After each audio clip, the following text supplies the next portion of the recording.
This is the Mantis X10, the heart of the Mantis system, and when it's mounted on a Picatinny rail on your favorite firearm and paired to your mobile device or smartphone using Bluetooth technology, it effectively becomes a personal firearms trainer. Now, I've been using the Mantis X for several years. I purchased the first Mantis X, and then about a year or so later they released the Mantis X10, and I took advantage of their generous upgrade offer and got this one. Now, the basic procedure here is obviously you have to have the Mantis X app. Now, that's a free download. It's not really too useful for you if you don't have the Mantis X or Mantis X10 device. But you just install that on either your Android like this one or on an iPhone. And that's what the app looks like when it first starts. And it's asking us to connect. So to make this thing connect, we have to make sure that we've turned on Bluetooth. And I'm also going to go ahead and make sure that I've turned on the location. Both of those are needed to get this to run. Now it's asking us to connect. And what I'm going to do today is I'm going to be using my HK45 Tactical. This is an unloaded weapon, no rounds in the mag, no rounds in that chamber. We always want to double, triple check this. Now, Mantis will work on both live fire and dry fire. And obviously today we're going to be using dry fire.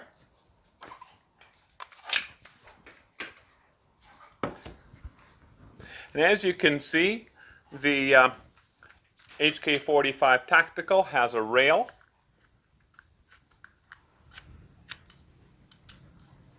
And on the bottom of the Mantis, there's a button. Let's go ahead and turn this screen back on so you can see what's going on. I'm going to press this. Now, it likes to be steady when it's making its connection. This is on and it's flashing, as you can see. Now we're going to connect. It's scanning, it's connecting. This goes to a solid green. Now, I'm actually working on their Elite Marksmanship Challenge. And the next step of my challenge here, it says challenge 7 out of 10 is to complete primary hand only drill twice with all shot scores being above the score of 88. Not a necessarily simple thing to do. Now, what in the heck does that all mean?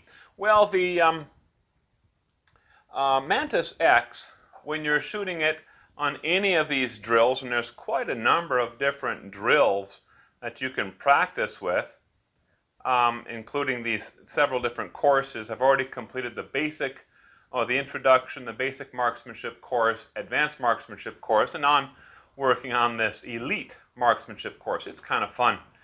The holster drill analysis, one thing about that is it is expecting you to have kind of a traditional holster, something on your hip. Let's say that you're going to lift straight out and then you're going to present it at the target and fire. If you're using something like a cross straw or something a little bit differently placed, it doesn't really read that very well. The recoil meter is also really interesting. I like to use the recoil meter when I was checking the effect of different muzzle brakes on the AR-type rifles. I also had a little test that I did with this HK45 Tactical. Bought a mini comp to put on this one, and in that case, I used the recoil meter as well.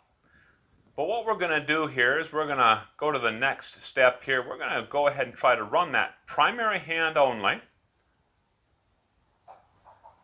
and see how it goes. So we're going to go ahead and start up this drill. And I've already made the settings before this, the settings for the individual gun, how the Mantis X is mounted or attached to that gun. And now these final settings here are showing that this is dry fire, right hand, and the Mantis X is mounted in the forward position. I'm going to go ahead and press start. Primary hand only. 92.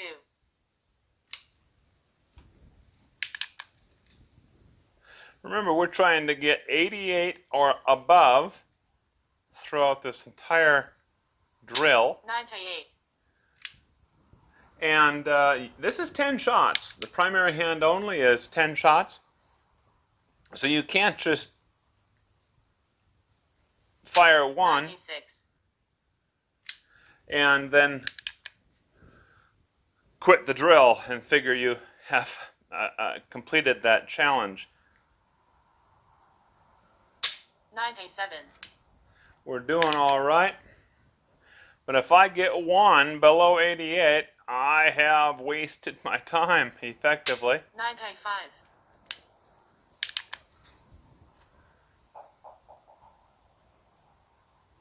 96.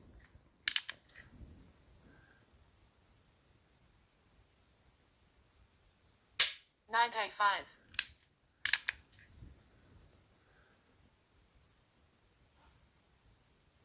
98.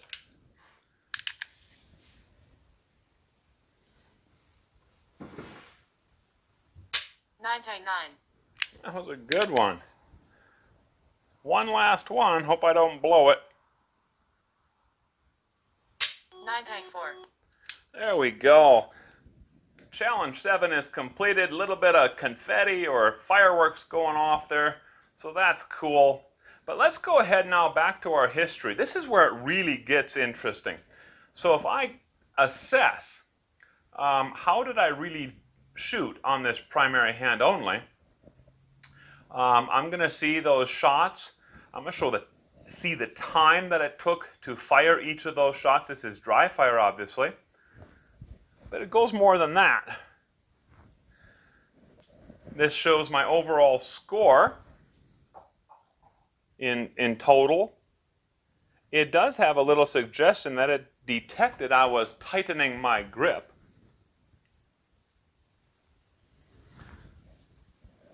Gives a little assessment shot by shot. We're going to see 10 individual dots here, 10 individual bar charts, showing that this is the trigger press movement in yellow. This is the hold movement, or the original movement, as I was aiming, let's say. And the last screen there, this one's very interesting. The last screen actually shows an animation of my shot. I'm going to go back to round 9. That was my 99.7, near perfect shot according to the Mantis X10. If I play this, that's my movement as I was aiming. Trigger squeeze is in yellow, and then my follow through in red, or recoil if this was live fire. And while you're working on this, any of these drills, sometimes the Mantis will detect something that wasn't a shot. For instance, it might be release of the safety, it might be that you're racking the gun, those sort of things, and it might think that that is a shot. If it gets something like that, there's this little red trash can right there, and you can delete that individual or particular shot. Now, another of the Mantis drills is called the benchmark, and I'll shoot a benchmark every so often, kind of for exactly what it's designed for. I'll benchmark how am I shooting at this time, and I'll repeat this drill every so often. So this is a 10-shot drill. However you kind of want to. It's not timed or anything like that. And you're going to be trying to achieve your best precision. We did this one with the Beretta 9mm, and the overall score was 50.9, not very good.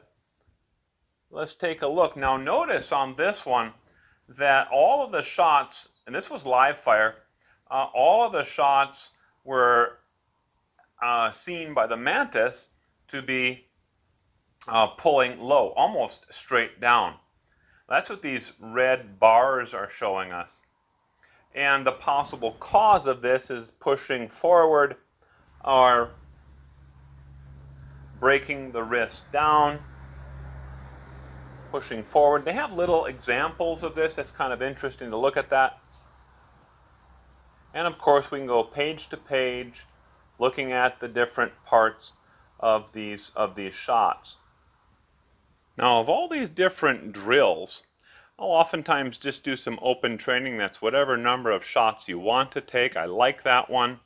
I've occasionally used a shot timer. Now, one thing I'll tell you about the shot timer is if you're shooting rapidly, really shooting rapid fire, the Mantis X, even the Mantis X10 still does not doesn't capture all of those individual shots. Sometimes I think it's recording a shot as the slide is closing, those sorts of things. So that's okay. I already talked about the Mantis X benchmark. I do use that. There's a timed benchmark. I really do like this one here. This is called the compressed surprise break. And the way that this one works is you're going to get a shooter ready command, and then you're going to get a beep every time you're supposed to fire. You're going to end up firing 5 rounds. And what you want to do is shoot as quickly as you can once you hear the beep, but yet try to achieve a good, precise shot.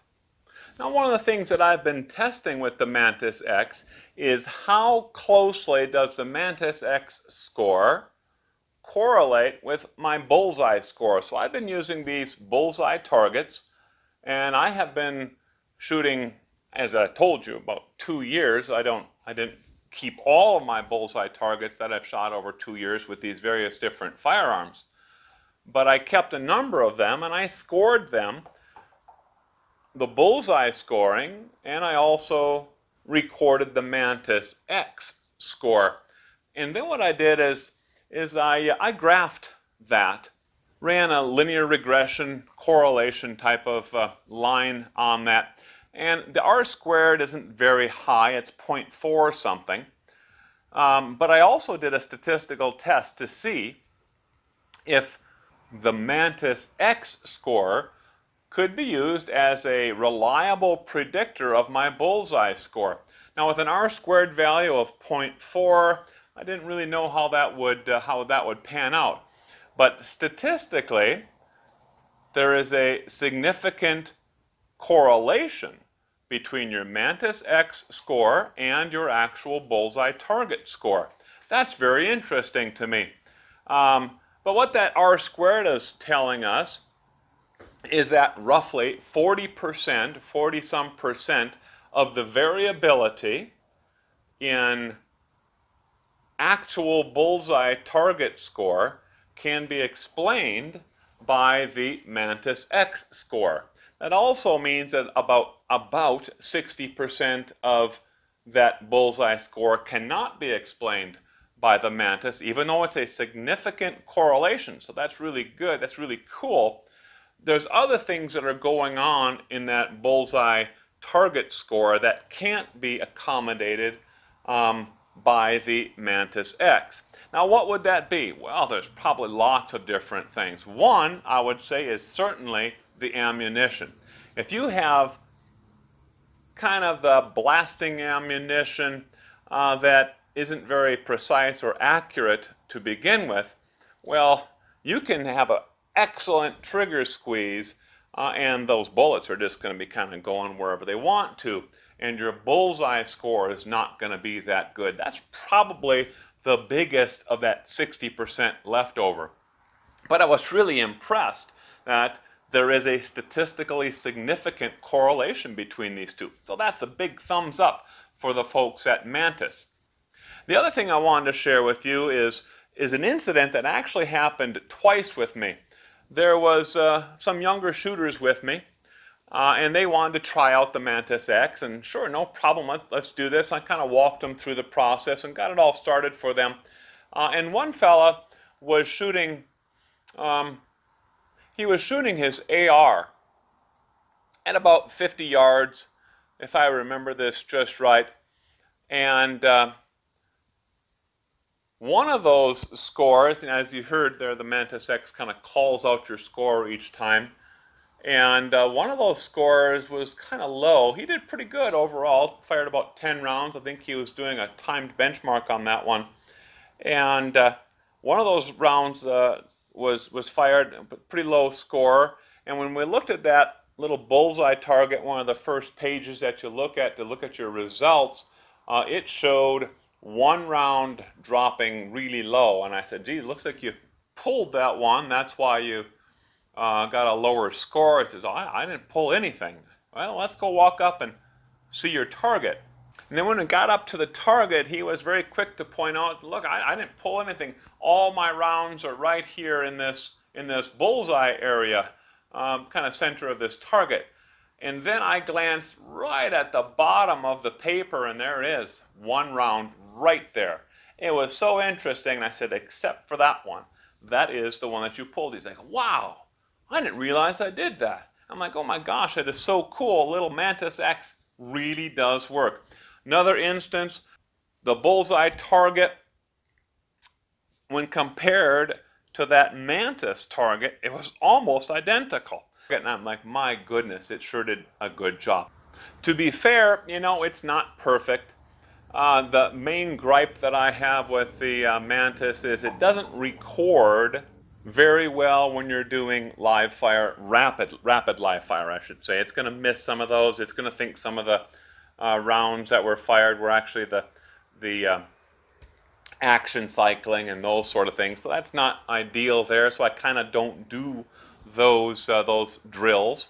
And the recoil meter is sure cool, but if you want to get a good feel for, let's say, muzzle rise using this muzzle brake versus that muzzle brake, or this muzzle brake versus this linear comp, or whatever it happens to be, understand you should probably be firing about 20, maybe even more than that, 20, 30 rounds, because you're going to occasionally get one of those rounds that gets recorded with a absurdly low amount of muzzle rise, or maybe an extremely short recovery time. When you're looking at the results, you can see, oh, all of them are pretty similar except that one and that one. What's going on? Well, what I do to really get a good feel for the recoil on these guns and how I'm managing recoils, I'll look for those.